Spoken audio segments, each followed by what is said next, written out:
making uncanny comparisons with Paul Kagame, my good friend Ibrahim Traore. And I say, some of these folks are operating in a slightly different environment, where their word is obeyed instantly, without question. It's a different environment. You say, this guy is not doing things. Traore is doing them. Traore wakes up, dreams them up. Following morning, he makes a pronouncement. It is law. It is policy. Action follows. And I wake up and I say stuff, they look at me and say, what is this? What is this man talking about?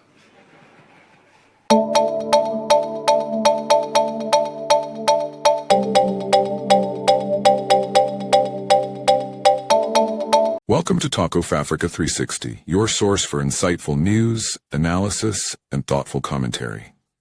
If you value informed perspectives and fact-based reporting, be sure to like, subscribe, and hit the bell so you never miss an update.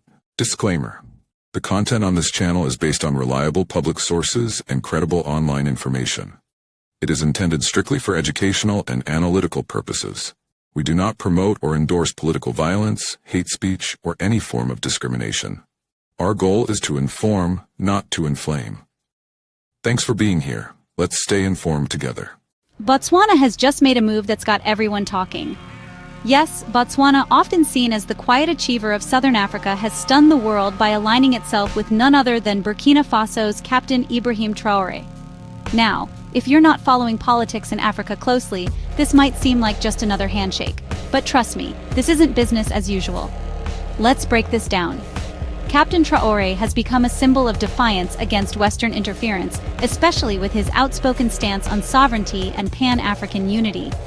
By choosing to stand with Traore, Botswana is sending an unmistakable message. Southern Africa is ready to chart its own path, even if it means ruffling some feathers in Washington. So, why is the US so worried?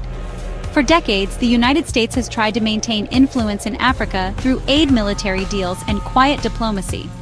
Botswana has long been the model partner, stable, democratic, and cooperative with the West. But this new alliance? It's a curveball. I've got to say, the timing couldn't be more interesting. With coups and political shakeups rattling West Africa, Traore and his allies are calling for a united front against what they call neo-colonial interference. Botswana joining that group? That's a major step up for the movement. It's like the calmest kid in class suddenly backing the rebel and the teacher. In this case, the US is left speechless. What's really at stake here is the future direction of the continent.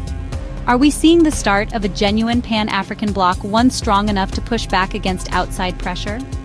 Will other countries follow Botswana's lead and join Traore's alliance? Or is this just a flash in the pan, a bold statement that won't change much on the ground? Here's what I think: Botswana's move challenges the old story that Africa's destiny is always shaped from outside. It's a reminder that African countries are making their own choices, even if those choices make powerful nations uncomfortable. For the US, this is a wake-up call. For Africa, it might just be the beginning of a new chapter in self-determination. So keep your eyes on Southern Africa. The next few months could shape the politics of the entire continent. And as always, I'll be here to break it all down for you. Let me know what you think in the comments. Is this the start of a new era, or just another twist in Africa's political story? So I don't have 10 years. I don't have 5 years. I don't have 6 months to decide whether or not and go to court. No, I don't have that time. People yourselves need accommodation.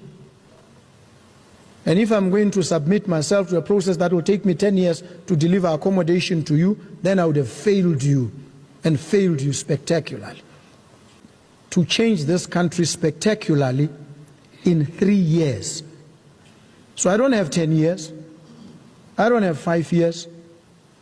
I don't have 6 months to decide whether or not and go to court. No, I don't have that time. People yourselves need accommodation. And if I'm going to submit myself to a process that will take me 10 years to deliver accommodation to you, then I would have failed you, and failed you spectacularly. So what do we do? We need to ensure that there's transparency, there's openness, there's accountability in each and every process that we undertake. No doubt, that is not negotiable, and that there is no corruption.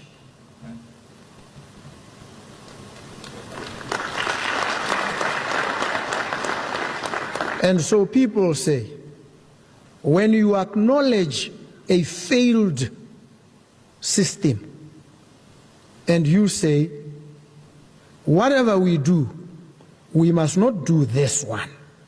He say he's trying to give tenders to his relatives. I want you to know my relatives. Just check, you'll know them. You need to know them so that you can track whether any one of my relatives has any tender. You need to ascertain, you need to be sure about these things. So that when these allegations are flung about, because one is seeking to move from an entrenched system of corruption to something that offers us some redemption, yet you are able to interrogate the allegations. And we must interrogate the allegations together. And so it's going to be very critical for us to find ways of moving away from this corrupt system and engaging in a different one that we can monitor and track, one that delivers results timeously, within budget, no corruption. And so we need to look for the best practices. And that we will do. If there's anything that I'm not afraid to do, it is to take decisive measures, even in the face of opposition and hostility. If it has to be done, it is good for the country, it is good for the people, I will do it. Make no mistake about it. I declare this, and I declare it publicly so that it is known, so that when you gauge and you assess, you understand how I approach these matters. And with me, I'm always open to engagement. You disagree with me? Let's talk. You tell me, I think you're getting it wrong here. And I'll listen to you. And if I realize you are correct, I will say it to you, but not just to you. I'll also say it publicly. I've been advised by my friend or my colleague that this approach is wrong. I have reassessed. I have come to the conclusion that it is actually wrong, and we self-correct. That's how you operate. Because we're all frail and fallible. This is the concept of bofokoti. This is what it means. When you say that, it means you appreciate your own frailties, your own brokenness. You're broken and fissured yourself. And so, when others come and they approach you with a different perspective, you pay attention. And when you realize they are correct, you heed what they say. This is how you operate in a sane and sober environment. It doesn't matter who you are. It doesn't matter what position you occupy. It's called humility. Just the ability to acknowledge that I may be wrong. Even when you think you've got it right 100%, you may actually be 100% wrong. And when somebody challenges you, if you think you are right and you believe in the correctness of your proposition, then it becomes an opportunity for you to persuade them, to win them over, or be won over to their side.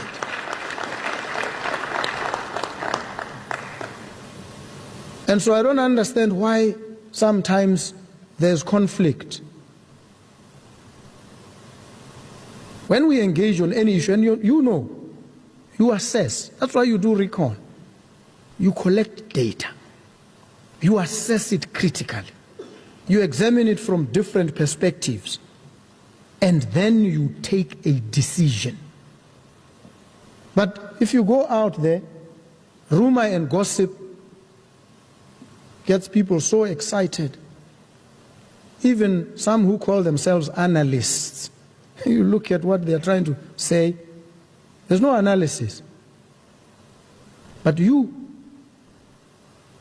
by virtue of your profession, your training, are analysts, because you deal only in facts.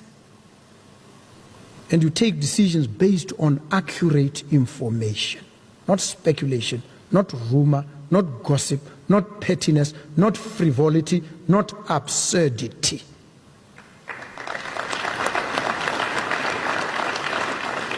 That's your job. And you need to demonstrate these capabilities because you have them.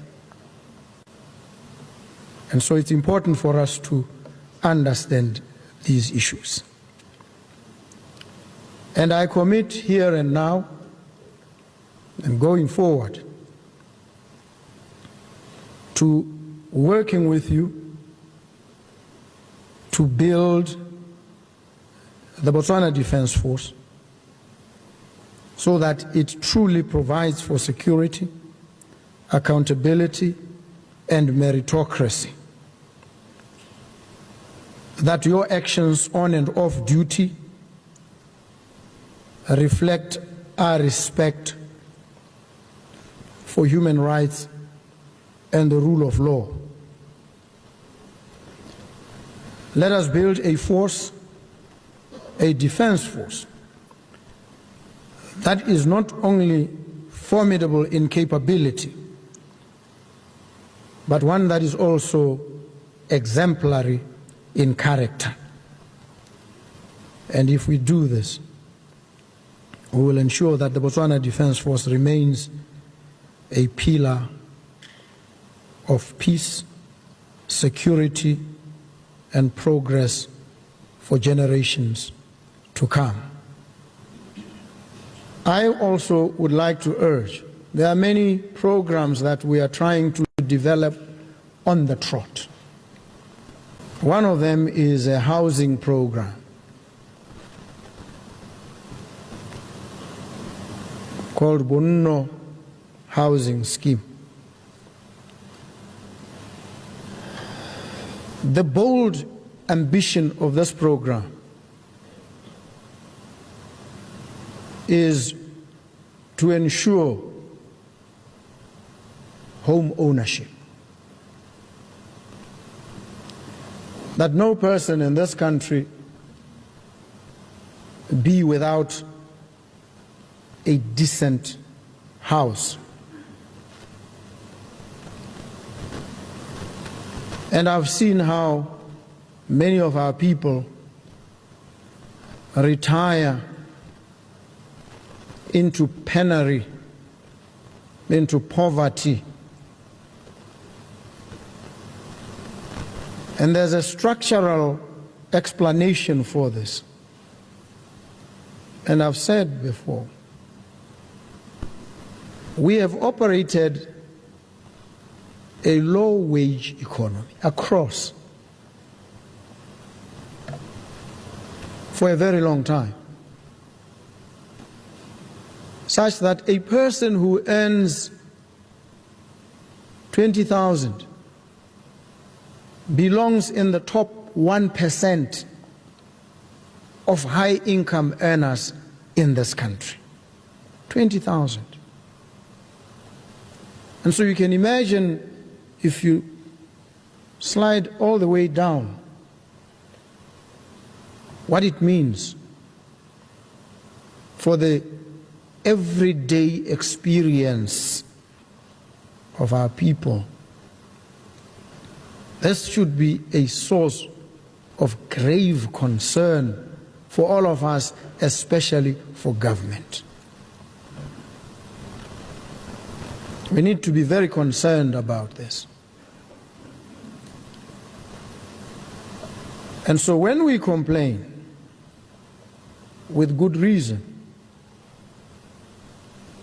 we need to understand that we are dealing with a structural problem.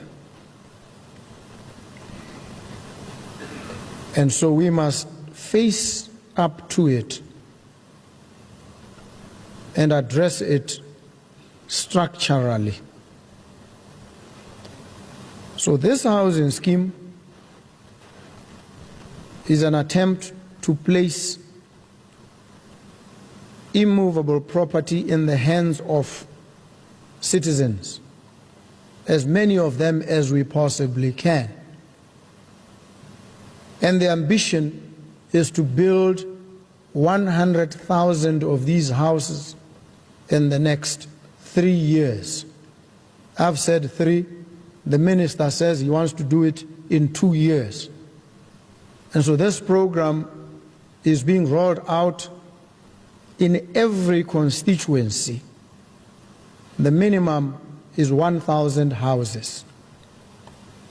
And so wherever you come from, you are entitled, if you have a piece of land that you've not been able to develop because of the challenges that we all face, you now can, for a very reasonable amount per month, at least put up some decent shelter.